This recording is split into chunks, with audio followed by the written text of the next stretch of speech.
சந்தியா ஜானகி சீரியல்ல இப்போ ராட்டகாசமான எபிசோட் வந்திருக்கு. வேற லெவல்ல மாசா இருந்துச்சுன்னே சொல்லலாம். மிஸ் பண்ணாம ஃபுல்லுடையும் கேளுங்க. அதுக்கு முன்னாடி இந்த வீடியோ பிடிச்சிருந்துச்சுன்னா லைக் பண்ண பாருங்க. ரொம்ப பிடிச்சிருந்துச்சுன்னா நம்ம சேனலுக்கு வந்து சப்ஸ்கிரைப் பண்ணி கண்டினியூஸா ஆதரவு வந்து தாங்க. நிப்பாட்டுங்கங்கிற மாதிரி கதிர் வந்து மாசா வந்து நிப்பாட்ட சொல்றாங்க. ரெகுராம் வந்து கேட்குறாப்புல, என்ன ஆச்சு கதிர், ஏன் இப்படி எல்லாம் பேசிட்டு இருக்க? நல்ல காரியம் பண்றப்ப அப்புறமேட்டு எதுவாக இருந்தாலும் பேசிக்க. மாமா இது நடந்தா தப்பாயிடுங்கிற மாதிரி சொல்றப்ப சிவராமன்லேருந்து எல்லாரும் கேட்குறாங்க, ஏன்டா அப்படி பண்ணிக்கிட்டு இருக்க அப்படின்னு சொல்லும்போது தனா வந்து கடுப்பாயிட்டாங்க.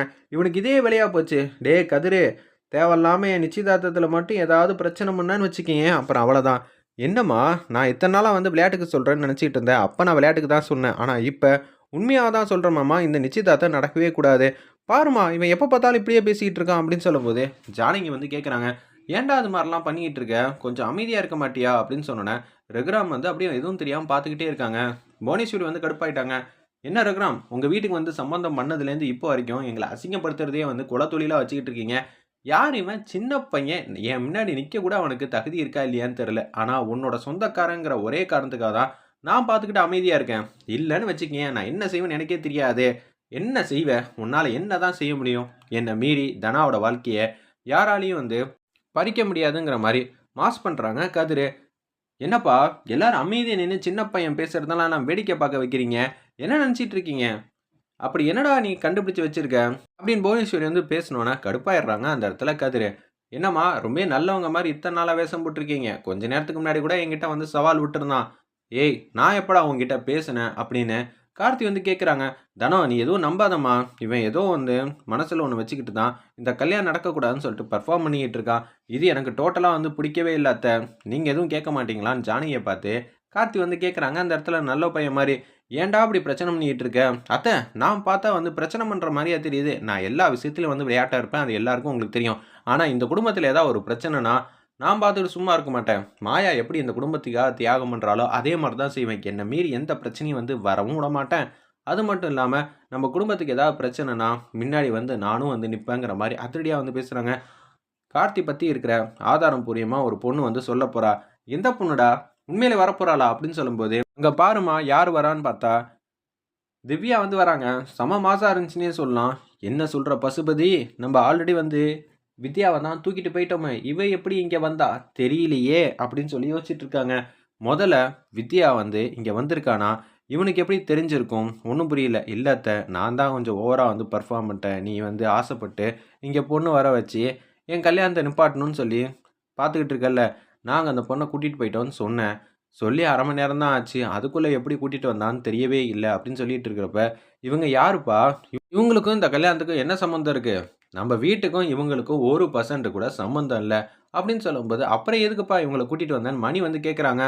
ஆனா, மணி வந்து சாதகமா வந்து பேசுறாங்க. கதிர் என்ன சொன்னாலும் பொறுமையா இருந்து விசாரிச்சுட்டு, அதுக்கப்புறம் எதுவா இருந்தாலும் பண்ணிக்கலாம் அப்படின்னு சொல்லும்போது, போலீஸ்கள் வந்து கடுப்பாயிட்டாங்க அந்த இடத்துல.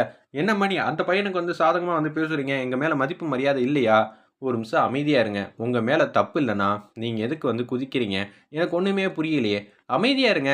அவன் பேசி முடிக்கட்டும். அதுக்கப்புறம் எதுவா இருந்தாலும் நியாயத்த வந்து ரகுராமே சொல்லட்டும். இது ஒண்ணும் பஞ்சாயத்துல நான் ஒண்ணும் கட்டுப்பட்டு நிக்கல. இந்த குடும்பத்துக்கு நான் வந்து மாப்பிள்ளைய குடுக்குறேன்னு சொல்லியிருந்தேன். ஆனா நீங்க வேணான்னு சொல்லி என்ன அசிங்கப்படுத்தீங்கன்னு நெனச்சு கூட பார்க்கல. நீங்க இது மாரி சந்தேகப்படுறத பார்த்தா, இதுல ஏதோ வில்லங்க இருக்குங்கிற மாரி தான் எனக்கு தோணுதுன்னு மணி வந்து கரெக்ட்டா வந்து ஜட்ஜ் பண்ணிடுறாங்க. சித்தப்பா கலக்கிட்டீங்க. வில்லங்கம்மா, இந்த விஷயம் மட்டும் தெரிஞ்சுச்சுன்னு வச்சுக்கங்களேன், நீங்களே வந்து எல்லாரையும் வந்து பலார் பலார்ன்னு கன்னத்திலேயே அடிக்க போறீங்க. கதிர் வந்து சத்தம் போடுறத வந்து ஏத்துக்க முடியல ரகுராமலையும், சுத்தி இருக்கிற குடும்பத்தினாலயும்.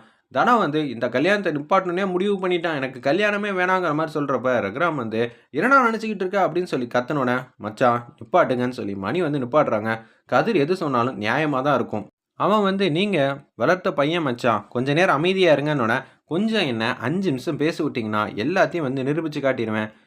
வித்யா வந்து இங்க வந்திருக்காங்கல்ல, வித்யாக்கும் கார்த்திக்கும் ஏகப்பட்ட பழக்கம் இருக்கு. அதாவது இவங்க 2 பேர் வந்து லவ் பண்ணியிருக்காங்க. அது மட்டும் இல்லாம, வித்யா வந்து ஏமாத்த வந்து பார்த்துருக்காங்க. நம்ப கார்த்தி. அப்பன்னு பார்த்தா இவங்க கொஞ்சம் உஷாராகி அவங்கள தள்ளி விட்டுட்டு அங்கேருந்து எஸ்கேப் ஆயிட்டாங்க.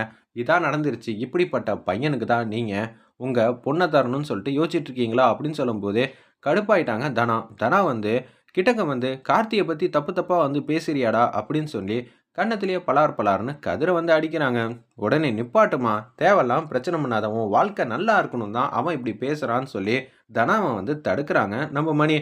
மாமா, நீங்க ஏதாவது ஒண்ணு சொல்லிட்டு போயிடுவீங்க.